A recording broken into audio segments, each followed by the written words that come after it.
Good morning प्यारे बच्चों। Inter के रसायन में हम लोग अध्ययन कर रहे थे मेटलर्जी का, धातु कर्म का। और अभी तक के अध्ययन में मेटलर्जी ऑफ एल्यूमिनियम और धातु कर्म के सामान्य पदों का अध्ययन हम लोग किए। मेटलर्जी ऑफ एल्यूमिनियम, एल्यूमिनियम का धातु कर्म, ये कंपटीशन परीक्षाओं में भी सम्मिलित है, इसलिए इसे आप अच्छी तरह तैयार कर लें। आज हम लोग मेटलर्जी ऑफ आयरन, आयरन लोहा के धातु कर्म का अध्ययन करेंगे।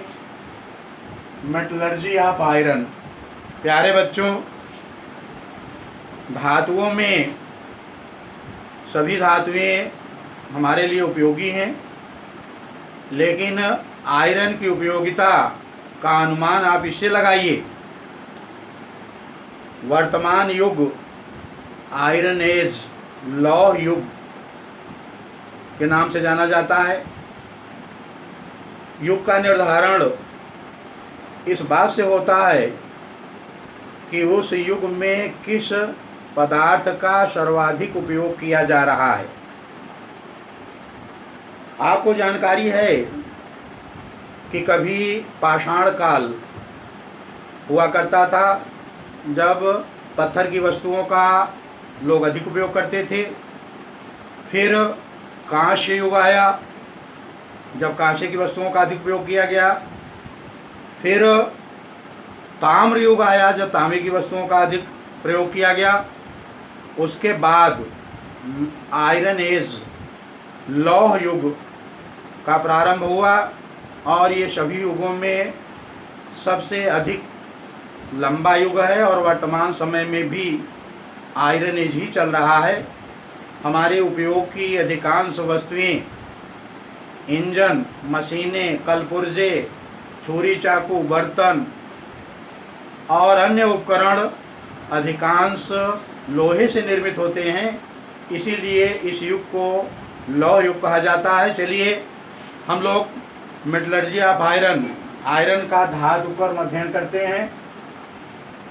प्यारे बच्चों, अगर उपस्थिति देखें आयरन की, तो स्वतंत्र अवस्था में आयरन बहुत कम पाया जाता है, क्योंकि आयरन क्रियाशील धातु है।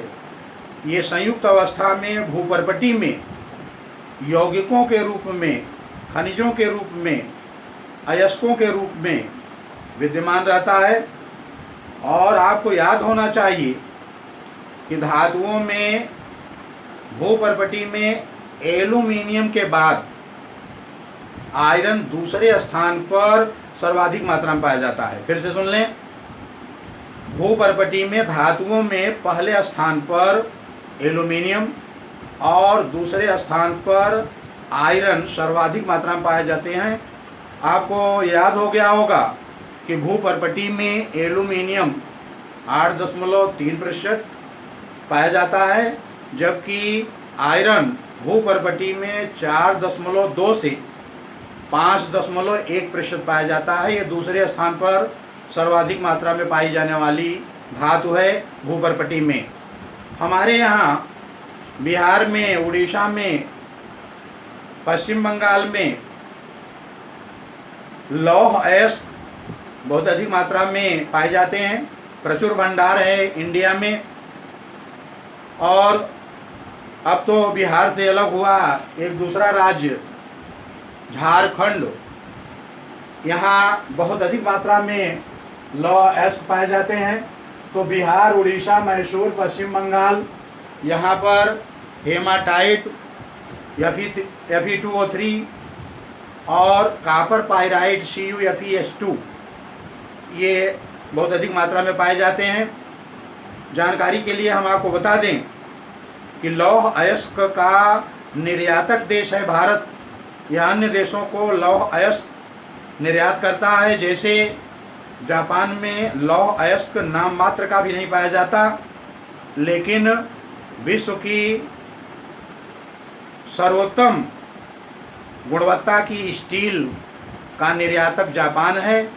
भारत जापान को लौह अयस्क सप्लाई करता है और बदले में उच्च गुणवत्ता की स्टील जापान से प्राप्त करता है। चलिए, आयरन के मेटलर्जी में हम लोग अध्ययन करते हैं। सबसे पहले तो आप आयरन के मुख्य अयस्कों के नाम और सूत्र अनिवार्य रूप से याद कर लें।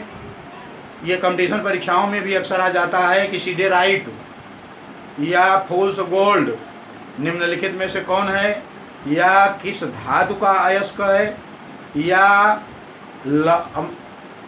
आयरन के दो मुख्य ऑक्साइड अयस्कों के नाम तथा सूत्र लिखिए। ये बोर्ड परीक्षा में 1 अंक में बहुत बार पूछा गया। तो चलिए आप याद करिए। पहले मुख्य अयस्कों का जो लौह अयस्क है, इसमें haematite Fe2O3, लाइमोनाइट Fe2O3 × 3H2O, magnetite Fe3O4, ये तीनों आयरन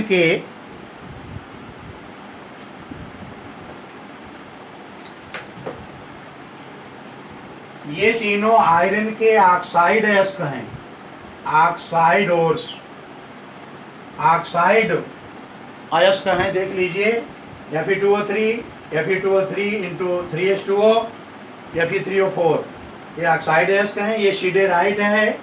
सिडेराइट कार्बोनेट अयस्क है, कार्बोनेट अयस्क। और इधर देख लीजिए, ये दोनों iron pyrite Fe2, copper pyrite या कैल्कोपाइराइट या फूल्स गोल्ड CuFeS2, इन तीनों का एक ही सूत्र है CuFeS2।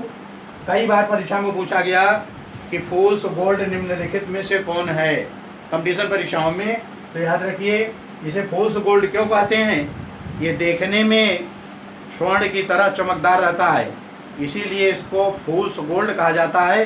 ये कॉपर का भी मुख्य अयस्क है, कॉपर पाइराइट, और इसको कैल्कोपाइराइट भी कहते हैं।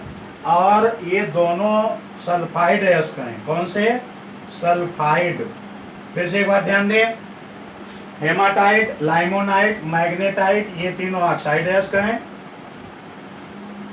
सिडेराइट कार्बोनेट अयस्क है, और आयरन पाइराइट और कॉपर पाइराइट या कैल्कोपाइराइट या फूल्स गोल्ड, ये दोनों सल्फाइड अयस्क हैं। आयरन जिन रूपों में प्रयोग में लाया जाता है वो आप जानिए। Types of iron. आयरन 3 रूपों में प्रयोग में लाया जाता है, 3 रूपों में। कास्ट आयरन, ढलवा लोहा, राट आयरन, पिटवा लोहा, और स्टील या इस्पात। पहला जो लिखा हुआ है पिग आयरन, यहाँ देख लीजिए, पिग आयरन, ये कच्चा लोहा है। जब लौह अयस्क से आयरन का निष्कर्षण करेंगे, पृथक करेंगे, अलग करेंगे, तो निष्कर्षण से प्राप्त जो लोहा होता है उसे कहा जाता है कच्चा लोहा, पिग आयरन। एक बार फिर से सुन लें, लौह अयस्कों से निष्कर्षित आयरन कहलाता है पिग आयरन, कच्चा लोहा। और 3 रूपों में आयरन उपयोग में लाया जाता है। ये 3 रूप कौन कौन हैं? जिन रूपों में आयरन का उपयोग होता है, ये है कास्ट आयरन, ढलवा लोहा, राट आयरन, पिटवा लोहा, और स्टील या इस्पात। इसमें आपको याद यह रखना है कि इन तीनों रूपों में जिन रूपों में आयरन का उपयोग होता है, इसमें सबसे शुद्ध रूप है राट आयरन, पिटवा लोहा।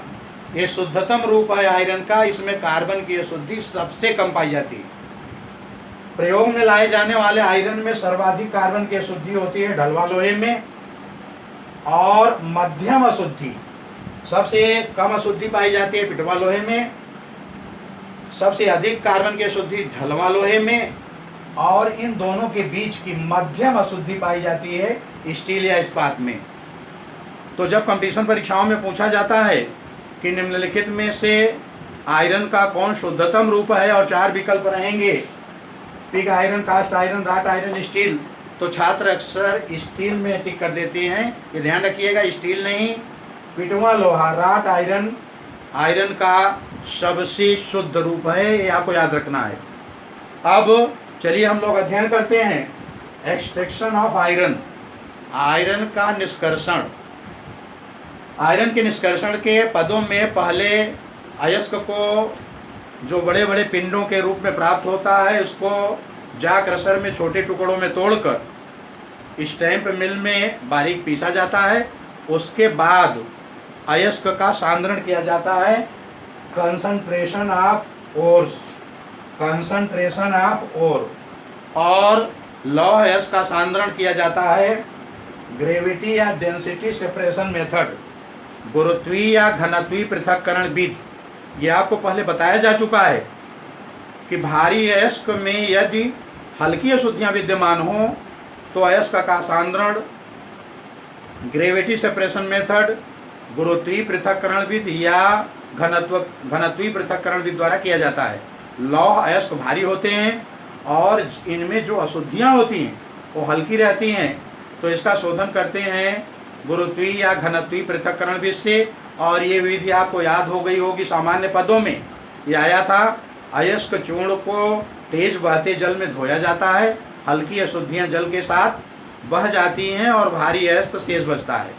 लौह अयस्कों का सांद्रण एक दूसरी विधि मैग्नेटिक सेपरेशन मेथड, चुंबकीय पृथक्करण विधि से भी किया जाता है, क्योंकि लौह अयस्क चुंबकीय होते हैं और अशुद्धियाँ अचुंबकीय होती हैं। और आपको बताया गया है कि जब चुंबकीय अयस्क में अचुंबकीय अशुद्धियाँ विद्यमान हों तो इसका सांद्रण चुंबकीय पृथक्करण विधि द्वारा किया जाता है। याद करिए, सामान्य पदों में इसमें अयस्क चूर्ण को एक चुंबकीय रोलर पर घूमते बेल्ट पर डाला जाता है। जो अचुंबकीय अशुद्धियाँ हैं वो चुंबकीय रोलर से दूर, और जो चुंबकीय अयस्क है वो रोलर के समीप अलग अलग घेरों में एकत्र हो जाते हैं। तो चलिए आज हम लोग आयरन के निष्कर्षण, मेटलर्जी ऑफ आयरन का प्रारंभ किए हैं और इन्हें आप अनिवार्य रूप से याद कर लेंगे। कल के वीडियो में हम आपको समझाएंगे कि आयरन के निष्कर्षण में अयस्क के सांद्रण के बाद कौन कौन से पद हैं और उनमें कैसे आयरन का निष्कर्षण होता है। आज यहीं तक, धन्यवाद।